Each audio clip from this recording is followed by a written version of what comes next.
인도네시아의 충격적인 만행이 드러났습니다. KF-21 분담금을 지급하지 않은 것은 아무것도 아니었습니다. 이보다 더 충격적인 일들을 벌인 인도네시아. 인도네시아의 이러한 막무가내식 행보 때문에 한국이 받은 피해는 현재 상상을 초월하고 있는데요. 그런데 인도네시아가 이 모든 충격적인 일들을 일본 그리고 중국과 함께 꾸몄다는 사실이 밝혀지면서 전 세계가 큰 충격에 빠졌습니다. 그런데 더 놀라운 것은 한국의 최우방국인 미국이 이를 지켜보더니 한국을 대신해 인도네시아의 엄청난 보복을 예고한 것인데요.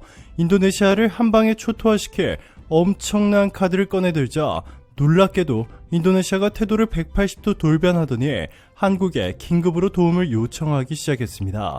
지금부터 이 놀라운 내용 최고 수익률에서 여러분들에게 전해드리겠습니다. 인도네시아가 아직까지도 한국의 KF-21 분담금 1조 5천억 원을 지급하지 않으며 배째라 라고 버티고 있는 것은 사실 아무것도 아니었습니다. 인도네시아는 뒤에서 이보다 훨씬 더 충격적인 만행들을 한국에 저지르고 있었는데요. 현재 화면에 보이시는 이 잠수함이 바로 인도네시아 국방부가 한국에 만들어달라고 요청한 1400톤급 잠수함인데, 이 잠수함은 대우조선해양이 독자 개발한 국내 최초 수출형 잠수함으로 인도네시아 국방부와는 2차 계약까지 했습니다. 인도네시아 국방부는 지난 2019년 4월 한국에 총 3척의 잠수함을 건조해달라고 요청했고, 그 규모는 1조 1620억 원에 달했습니다. 이후 한국과 또 한 차례 계약을 맺으며 잠수함 추가 주문을 했는데, 한국은 인도네시아가 긴급하게 필요로 하는 상황임을 고려해 자재들을 선구매하여 약속 기일보다 빠르게 건조하여 인도네시아에 인도할 수 있도록 준비하고 있었는데요. 충격적이게도 인도네시아는 한국의 약속을 어기고 계약금을 지급하지 않았습니다. 단 한 푼도 말이죠. 일각에서는 인도네시아가 현재 돈이 없어서 그렇지 나중에 돈이 생기면 한국에 돈을 내고 한국과 약속을 지킬 수도 있다고 주장하고 있지만 실제 상황은 너무나도 충격적이었습니다. 인도네시아의 방산산업 전문가이자 인도네시아 CNBC 칼럼니스트 알만 알리는 중앙일보와의 이메일 인터뷰에서 인도네시아는 대우조선해양과 3척의 잠수함 계약을 이어나갈 계획이 없는 것으로 알고 있다라고 털어놓았습니다. 그는 인도네시아 국영조선소의 엔지니어들은 대우조선해양과의 1차 계약 때 받은 첫 번째와 두 번째 1400톤급 잠수함의 성능이 저조하다고 보고했다.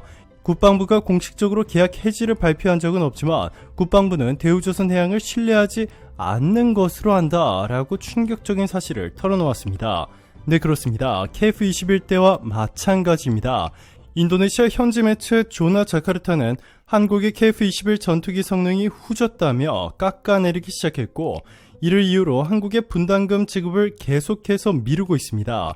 인도네시아를 제외한 전 세계 모든 국가들이 한국의 KF-21을 극찬하고, 심지어 미국의 CNN은 한국의 KF-21이 미국의 F-35를 뛰어넘었다며 전 세계 전투기 시장에 지각 변동을 일으켰다고 전했습니다. 잠수함도 마찬가지였습니다. 한국이 건조한 잠수함의 성능이 후졌다며 인도네시아 국방부는 한국을 신뢰할 수 없다는 이 폭탄 발표를 해버린 것인데요.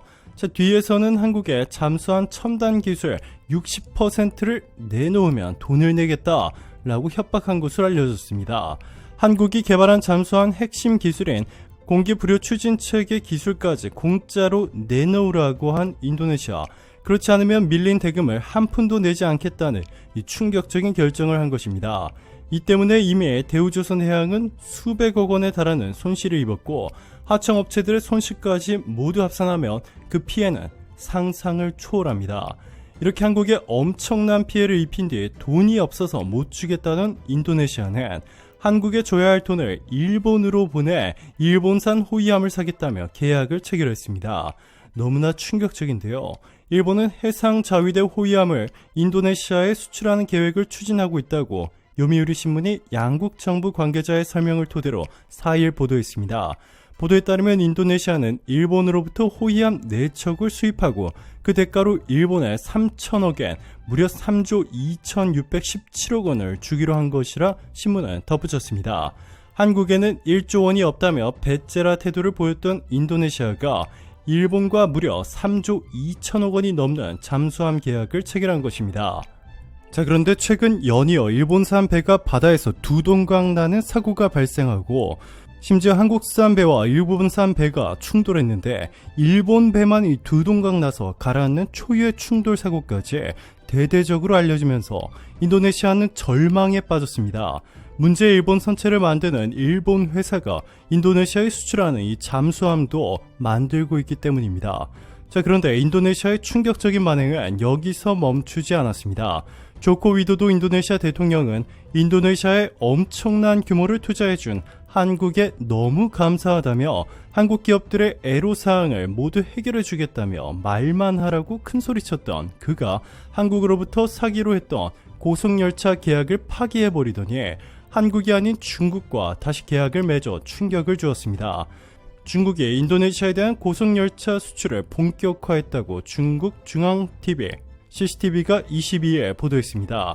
보도에 따르면 중국 야완 고속열차가 제조한 고속열차와 검승열차 각각 1조가 지난 21일 칭다오항에서 선박에 선적돼 인도네시아로 떠났습니다.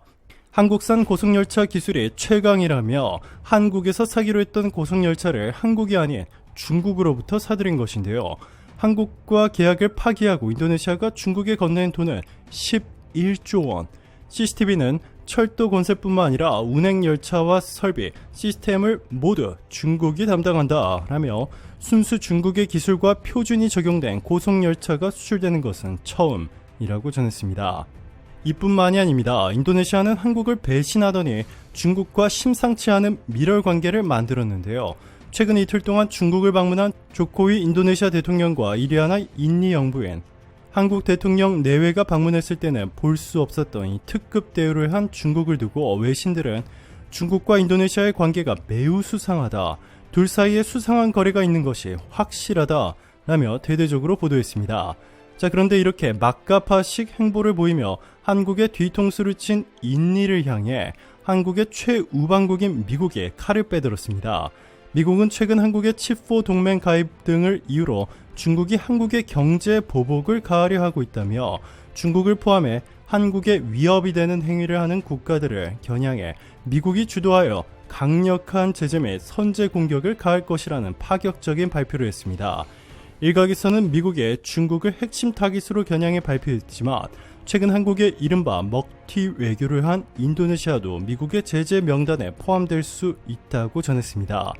중국이 그동안 보복한 사례를 보면 한국에는 사드 배치를 문제 삼으며 중국인들의 한국 관광 금지와 더불어 중국 내 롯데마트 폐쇄, 중국 내 한국산 불매운동 조장 등이 있고 노르웨이에는 연어 수입 중단, 필리핀에는 바나나 수입 중단, 대만 관광 금지, 호주에는 소고기 등의 말도 안 되게 높은 관세를 부과하는 방식으로 보복을 해왔습니다. 자, 그런데 미국에 더 이상 중국이 한국의 경제 보복을 가할 수 없도록 강력한 법안을 만들었다고 밝혔습니다. 워싱턴 DC 외교소식통은 22일 지난달 하원 본회의를 통과한 2022 회계연도 국방수권법 NDAA에 중국의 경제적 강압 대응 법안 Countering China Economic Coercion Act가 반영됐다라고 밝혔습니다. 이 NDAA는 향후 상원과 하원이 각각 준비한 법안을 조율하는 과정을 거치지만 중국 때리기 법안은 민주, 공화 양당 모두 강력히 지지하고 있어 연내 관련 절차를 모두 마치고 내년부터 발효될 전망인데요. 지난해 10월 법안 초안을 발의한 민주당 소속 아미베라 외교위 아테 소위원장이자 하원의원은 대표적인 사례로 한국에 대한 사드 보복 사태 등을 열거했습니다. 미 베라 외교위 아테 소위원장 겸 하원의원은 한국이 중국의 보복 때문에 한 해에만 10조 원의 손실을 입었다라며 미국의 최우방국인 한국에 경제적 위협을 가하는 나라는 그 누구라도 미국이 용서하지 않을 것이라 밝혔습니다. 이 리스트에는 중국뿐만 아니라 인도네시아도 포함될 수 있는 것으로 알려졌는데요. 한국에 KF-21 분담금 1조 4천억 원을 내지 않은 데다 잠수함 건조 비용 1조 원도 내지 않은 인도네시아가 중국과 10조 원이 넘는 계약을 하며 사실상 국제 범죄를 저지른 인도네시아에 미국의 반격이 시작될 전망입니다. NDAA에 반영된 법안은 발효 180일 내에 조 바이든 미 대통령이 태스크포스를 직접 만들어 전수조사에 나선 뒤에 미국의 각 부처가 실제 대응 법안을 만들 예정인데요. 단순히 인도네시아의 무기 수출을 금지하는 수준으로 끝나지 않고 인도네시아산 제품의 징벌적 관세 부과, 인도네시아인의 미국 입국 기준 대폭 강화, 인도네시아의 미국 콘텐츠 수출 금지, 미국 및 최우방국들의 인도네시아 투자 금지 등 전방위 분야에서 동시에 강력한 제재들이 대거 포함될 수 있다고 전문가들은 말하고 있습니다. 미국의 초강력 제재 소식이 전해지자 인도네시아는 초비상사태에 빠졌습니다. 한 인도네시아 정치 전문가는 미국의 파격 발표가 나오자마자 조코위 인도네시아 대통령이 태도를 180도 바꿨다. 한국에 주지 않으려 했던 KF-21 분담금과 한국산 잠수함 건조 비용을 마련하기 위해 긴급으로 장관들을 소집했다 라고 전했습니다. 자, 그런데 이미 늦었습니다. 한국의 KF-21은 인도네시아가 분담금을 내지 않아도 300대가 손익분기점입니다. 즉 300대 이상만 팔면 인도네시아가 분담금을 내지 않아도 한국은 막대한 경제적 수익을 거둘 수 있는데요. 120대는 대한민국 공군이 사기로 한 상황에서 폴란드를 비롯해 사우디 등 수많은 한국의 최우방국들이 KF-21을 대규모로 사고 싶다고 요청했습니다. 오히려 인도네시아가 빠짐으로써 한국의 이익을 독차지할 수 있게 됐습니다. 오늘도 감사합니다. 최고로 멋진 하루 보내시길 바랄게요.